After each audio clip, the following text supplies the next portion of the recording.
ایک دفعہ کا ذکر ہے کہ کسی ملک پر ایک رحم دل بادشاہ حکومت کرتا تھا۔ اس کی 2 ملکہ تھیں۔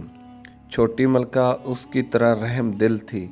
اس کے 3 بچے تھے، جبکہ بڑی ملکہ اولاد کی نعمت سے محروم تھی۔ بادشاہ چھوٹی ملکہ اور اس کے بچوں سے بہت پیار کرتا تھا، جس کی وجہ سے بڑی ملکہ چھوٹی ملکہ سے حسد کرتی تھی۔ ایک دن اس نے اپنی سوکن اور اس کے بچوں سے نجات حاصل کرنے کے لیے سازش تیار کی، جس کے لیے محل کے ایک ملازم کو بھی ساتھ ملا لیا۔ ایک روز جب تینوں بچے باغ میں کھیل رہے تھے اور اس وقت وہاں ان کے سوا کوئی نہیں تھا، ملازم بچوں کے پاس آیا اور ان سے کہا کہ آؤ، میں تمہیں پورے باغ کی سیر کراتا ہوں۔ بچے بہت خوش ہوئے اور ملازم کے ساتھ چل دیے۔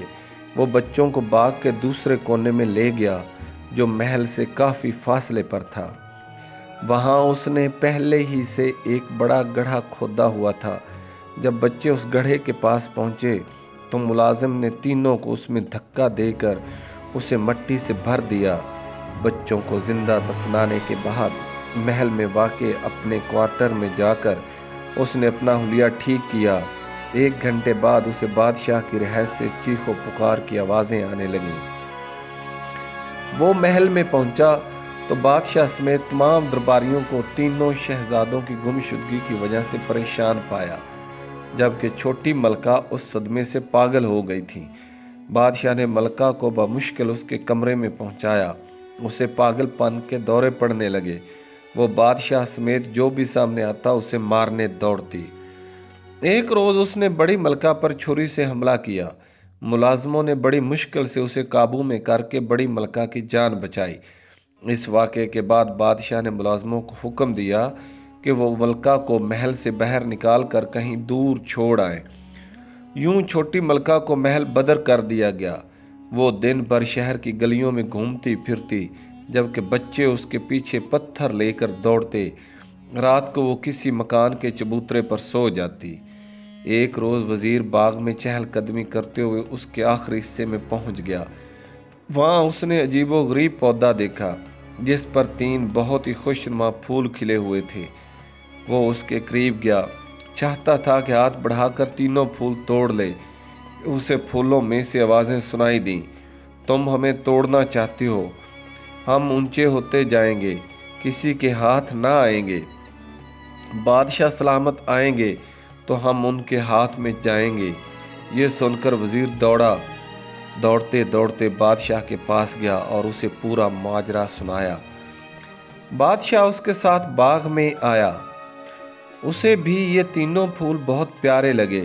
اس نے اس سے قبل اس طرح کے پھول کبھی نہیں دیکھے تھے۔ اس نے پورے پودے کے پاس پہنچ کر پھول توڑنے کے لیے ہاتھ بڑھایا ہی تھا کہ ان میں سے آواز آئی، ہم اونچے ہوتے جائیں گے، کسی کے ہاتھ نہ آئیں گے۔ بڑی ملکہ آئیں گی تو ہم ان کے پاس جائیں گے۔ بادشاہ نے یہ سن کر وزیر کو حکم دیا کہ وہ فوراً بڑی ملکہ کو بلا کر لائے۔ وزیر محل میں گیا اور ملکہ کے پاس جا کر اسے ساری بات بتائی اور اسے بادشاہ کے حکم کے بارے میں بھی بتایا۔ بڑی ملکہ یہ سن کر بہت خوش ہوئی کہ پھولوں نے اسے بلایا ہے۔ جب بڑی ملکہ پھولوں کے پاس گئی اور انہیں پکڑنے لگی تو پھولوں میں سے پھر آواز آئی، ہم اونچے ہوتے جائیں گے، ہم کسی کے ہاتھ نہ آئیں گے۔ چھوٹی ملکہ آئیں گی تو ہم ان کے ہاتھ آئیں گے۔ بادشاہ نے یہ سنا تو وہ بہت پریشان ہوا، کیونکہ چھوٹی ملکہ کو محل سے نکال دیا تھا۔ بادشاہ نے اپنے ملازمین کو بھیجا کہ وہ ملکہ کو ڈھونڈیں۔ جلد ہی چھوٹی ملکہ مل گئی اور اسے باغ میں لایا گیا۔ جیسے ہی چھوٹی ملکہ نے پھولوں کو ہاتھ لگایا تو وہ پھول بچوں میں تبدیل ہو گئے۔ چھوٹی ملکہ اپنے بچوں کو دیکھ کر بہت خوش ہوئی۔ بادشاہ نے جب بچوں سے تفصیل پوچھی تو انہوں نے بتایا کہ انہیں ملازم یہاں لایا تھا اور اس نے ہمیں گڑھے میں پھینک کر زندہ دفنایا تھا۔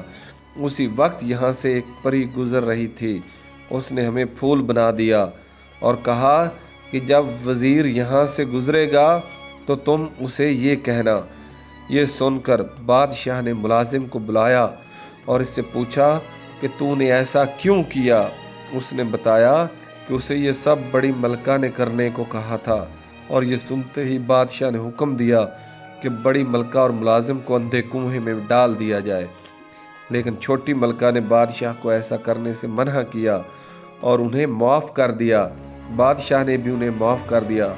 پھر سب ہنسی خوشی رہنے لگے۔